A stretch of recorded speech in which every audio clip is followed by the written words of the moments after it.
বাড়িতে আসার পর থেকে আমার ছেলের প্রতিদিন ঘুম থেকে সকালে ওঠার সাথে সাথে একটা কাজ থাকে, সেটা হচ্ছে তার গাড়ি নিয়ে বের হতে হবে। সে একদম জুতা সোয়েটার টোয়েটার সবকিছু পরে ঠোরে। বাসায় তো জায়গার অভাবের কারণে ঠিকমতো গাড়িগুলো আমার ছেলেরা চালাতেও পারে না। এই একটা গাড়ি হচ্ছে আমার বাবার বাড়িতে রেখে গেছিলাম আরো 1 বছর আগে। সেই থেকে ও যখনই ওর নানু বাড়ি আসে না কেন এই গাড়িটা দিয়েই খেলাধুলা করে। বাসায় আরো 2টা গাড়ি আছে। সাইকেলটা তো একদম কোনোভাবেই চালাতে পারে না, তাও মাঝে মধ্যে একটু চালায়। আর মোটরসাইকেলটা একদম পড়েই রয়েছে, ওইটা ঘরে থেকে থেকে আরো নষ্ট হয়ে যাচ্ছে। কিন্তু কি করবে, রুমের ভিতরে তো ওই পরিমাণ জায়গা নেই, আর বাহিরে যে নিয়ে যাবে সেটাও তো কেউ নেই। ওর বাবার তো সবসময় কাজের ব্যস্ততা থাকে, আর আমার পক্ষে তো সম্ভব না। তো যাই হোক, ছেলে তো গাড়ি নিয়ে হচ্ছে পুরো বাড়ি খেলাধুলা করতেছিল। আর আজকে আমাদের বাড়িতে হচ্ছে পুকুরে মাছ ধরা হবে। সব মাছ যারা ধরবে তারা সবাই চলে আসে। পুকুরের ভিতরে প্রচুর পরিমাণে হচ্ছে কচুরি, পানা, তারপরে আরো অনেক যাবতীয় যে ময়লাগুলো থাকে সেগুলো সব পরিষ্কার করে নিছে। এখন সবাই যার যার মতো স্থানে দাঁড়িয়ে মাছগুলো হচ্ছে খেবলা জাল দিয়ে ধরবে। আমাদের বাড়িতে প্রতি বছর শীতের সময় হচ্ছে পুকুরের এইভাবে মাছ ধরা হয়। যদিও এই মাছগুলো আমরা ধরি না, পুকুরটা আর কি বিক্রি করে দেই,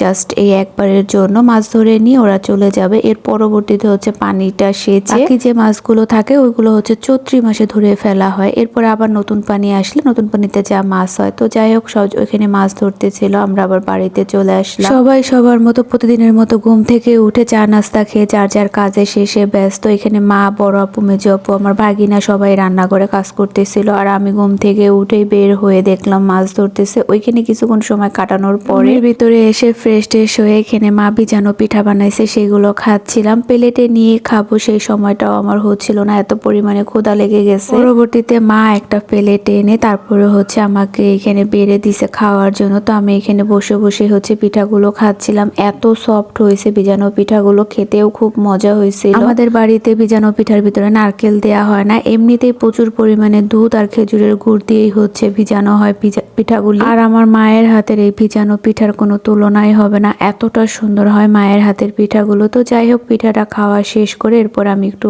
বাহিরে আসছি। তো বড় আপু, মেজো আপু আজকেও কাঁথা বিছাইছে আবার নতুন একটা করে। তো মা এখানে রান্না করতেছিল, তো মা যেন কি কাজে ব্যস্ত ছিল, এই জন্য আমি একটু রান্না করে এসে বসলাম। আজকে মা দুপুরের জন্য রান্না করতেছে কই মাছ দিয়ে সিম আলু দিয়ে। আমি খেতে চাইছিলাম, ওই জন্যই মা রান্না করতেছে। এরকম দেশি কই মাছ দিয়ে তারপরে হচ্ছে সিম আলু দিয়ে রান্না করলে খেতে অনেকটা ভালো লাগে। বাড়িতে আসার পর থেকে যে জিনিসটা দিয়ে যেটা খেতে চাই না কেন, মা ওই জিনিসটা সাথে সাথে আমাকে রান্না করে দেয় খাওয়ার জন্য। এমনিতেও নর্মাল সময় আসলেও ওই জিনিসটাই করে দেয়, কিন্তু এখন একটু আলাদাভাবে আর কি সবকিছু করতে। রান্না বাড়া করা শেষ, দুপুরে গোসল টোসল করে নামাজ পড়ে নিছে। এখন আমি খাবারটা খেয়ে নেব। এখন পর্যন্ত কেউ খাবার খায়নি, আমি আগে খাবারটা খেয়ে নেব, কারণ আমার প্রচুর পরিমাণে ক্ষুধা লেগে গেছে। মা সবসময় 12টার মতো বেজে গেলে আমাকে বারবার বলতে থাকে, তুমি গোসল করতে যাও, গোসল করতে যাও। গোসল শেষ করে এসে আমি নামাজটা পড়ে ওঠার সাথে সাথে মা আমাকে খাবার দিয়ে দেয় খাওয়ার জন্য। আমার হচ্ছে প্রত্যেকটা টাইমে টাইমে মা খাবারের কথা আমি যতটা মনে না করি, মা ঠিক আমাকে ততটা মনে করিয়ে দেয়।